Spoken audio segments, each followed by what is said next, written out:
कल जब 3 कृषि कानून वापस लेने का ऐलान किया गया तो हर उस किसान योद्धा और किसान वीरांगनाओं के चेहरे पे खुशी थी जो पिछले 1 साल से सड़कों पे संघर्ष कर रहे थे। और ये 3 कृषि कानून वापसी का श्रेय सबसे अधिक उन 750 से अधिक लोगों को जाता है, उन किसानों को जाता है जिन्होंने इस आंदोलन के दौरान अपना सर्वोच्च बलिदान दिया, अपनी कुर्बानी दी ताकि आगे आने वाला भविष्य सुरक्षित रह सके। जिन लोगों ने कुर्बानी दी वो भी किसी के माँ बाप थे, वो भी किसी के भाई बहन थे, वो भी किसी के बेटे बेटी थे। तो उन्होंने अपने प्राण न्यौछावर कर दिए ताकि हमारा और आपका भविष्य, आगे आने वाली पीढ़ियां सुरक्षित रह सकें, आगे आने वाली पीढ़ियों के लिए हमारी जमीन बच सके। उन लोगों ने अपने जिंदा जमीर होने का सबूत दिया। तो उन महान आत्माओं को हम नमन करते हैं और इन कानूनों को वापसी का श्रेय उन्हीं लोगों को जाता है। चाहे हम उन योद्धाओं की बात करें जिन्होंने सिंगू, टिकरी, गाजीपुर, पलवल, शाहजहांपुर, ढासा बॉर्डर पे अपनी कुर्बानी दी, या फिर हम बात उनका करें जिन्होंने लखीमपुर खीरी में प्रदर्शन के दौरान अपने शहादत दी जब बीजेपी के नेता के बेटे ने हमारे वीर योद्धाओं को गाड़ियों के नीचे कुचल दिया। जब ये 3 कृषि कानून वापसी का ऐलान हुआ तो सबसे पहले उन सभी शहीद किसानों के चेहरे मेरी आंखों के सामने दौड़े थे। चाहे हम बात करें लखीमपुर खीरी में 18 साल के गुरविंदर की। 18 साल की क्या उम्र होती है? 18 साल की उम्र में वो वीर योद्धा कुर्बानी देके चला गया।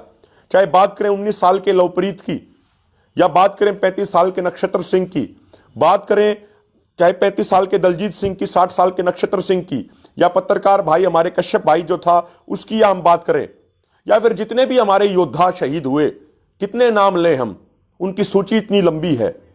तो सबसे अधिक श्रेय उन लोगों को जाता है, उनकी कुर्बानी को जाता है।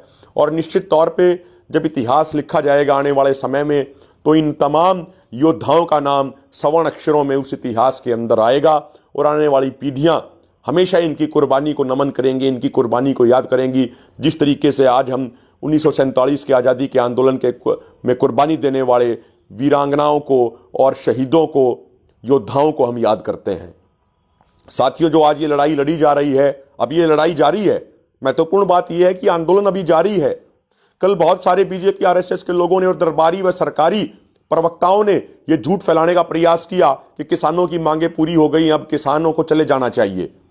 किसानों की जो मेजर मांगे थी उसमें एक मांग थी 3 कृषि कानूनों की वापसी, तो दूसरी मांग थी एमएसपी की गारंटी का कानून बनाया जाए। और यह ध्यान रखना चाहिए कि जब 2011 में प्रधानमंत्री जी, मुख्यमंत्री मोदी होते थे गुजरात के, तो खुद वो कंज्यूमर अफेयर कमेटी के चेयरमैन थे और उन्होंने एक रिपोर्ट भेजी थी तत्कालीन प्रधानमंत्री डॉक्टर मनमोहन सिंह जी को। उस रिपोर्ट के पॉइंट नंबर B4 में इन्होंने लिखा था कि किसानों के लिए एमएसपी की गारंटी होनी चाहिए। ये खुद इनकी मांग थी 10 साल पहले की, और आज किसान वही मांग रहे हैं कि किसानों को एमएसपी की गारंटी दी जाए। उस रिपोर्ट में इन्होंने यह भी लिखा था कि यदि एमएसपी की गारंटी नहीं होगी तो एमएसपी का कोई मतलब नहीं रह जाता। तो अब सवाल जो है वो प्रधानमंत्री के ऊपर सबसे बड़ा है कि 10 साल पहले जिस एमएसपी गारंटी कानून की ये खुद पैरवी कर रहे थे, पिछले 1 साल से किसान, देश का अन्नदाता, उसी के लिए पैरवी कर रहा है, उसी के लिए संघर्ष कर रहा है।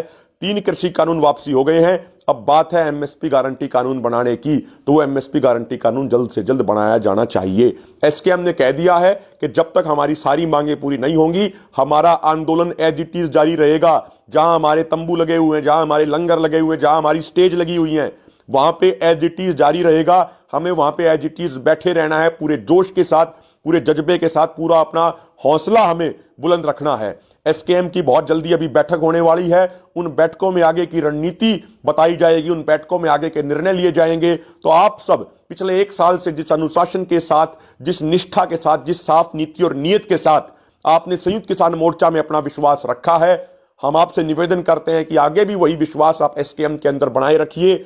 आपके विश्वास को बिल्कुल भी नहीं टूटने दिया जाएगा। बहुत सारे नौजवान साथी पिछले कुछ दिनों से हमें सवाल करते थे कि 1 साल हो गया, क्या हासिल हुआ?